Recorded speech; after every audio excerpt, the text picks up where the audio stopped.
அனைவருக்கும் வணக்கம். யோகலட்சுமி ப்ராப்பர்ட்டிஸில் இந்த வீடியோவில் இப்போ இந்த இடத்துல நீங்கள் பிளாட்டோ வீடை வாங்கினீங்கன்னா உங்களுக்கு 5 லட்சம் டைட்டில் கேட்க செம்மையாக இருக்குல்ல. ஸோ அதுதான் முக்கியமாக வீடியோவை பாருங்கள். ஸோ திருச்சியில் பஞ்சப்பூர் பஸ் ஸ்டாண்ட் வந்து 9ஆம் தேதி ஓப்பன் பண்ண போகிறாங்க. ஸோ 9ஆம் தேதி பஸ் ஸ்டாண்ட் ஓப்பன் பண்ணிட்டாங்கன்னா ஒரு ஸ்கொயர் ஃபீட்டுக்கு 200 300 வரைக்கும் கூட எல்லா திருச்சியை சுற்றி உள்ள எல்லா பிளாட்ஸோட ரேட்டும் ஏறப்போகுது. இது அன்அஃபிஷியலாக இப்போ வந்த நியூஸு கண்டிப்பாக ஏறப்போகுது. ஸோ இப்போ என்னன்னு பார்த்தீங்கன்னா, ஒரு ஸ்கொயர் ஃபீட்டுக்கு 200 நீங்கள் இப்போ பார்க்குற அதே பிளாட்டு இன்னும் ஒரு 10 நாள் கழித்து நீங்கள் வாங்கினீங்கன்னா அதே பிளாட்டை ஒரு 2லேருந்து 5 லட்ச ரூபா வரைக்கும் அதிகமாக போகுது. ஸோ அதுக்கு முன்னாடி நீங்கள் இன்வெஸ்ட் பண்ணிங்கன்னா உங்களுக்கு உடனே ப்ராஃபிட்டாகவும் இருக்கும்.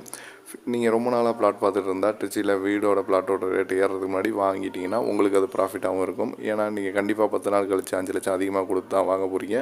ஸோ முடிஞ்ச அளவுக்கு இந்த 10 நாளை யூஸ் பண்ணி 9ஆம் தேதிக்குள்ளே வந்து பிளாட் பார்க்க ட்ரை பண்ணுங்கள். பிளாட் பார்க்கணும், வீடு பார்க்கணுன்னா இந்த ஸ்க்ரீனில் தெரியுற அந்த நம்பருக்கு கால் பண்ணுங்கள். சப்ஸ்கிரைப்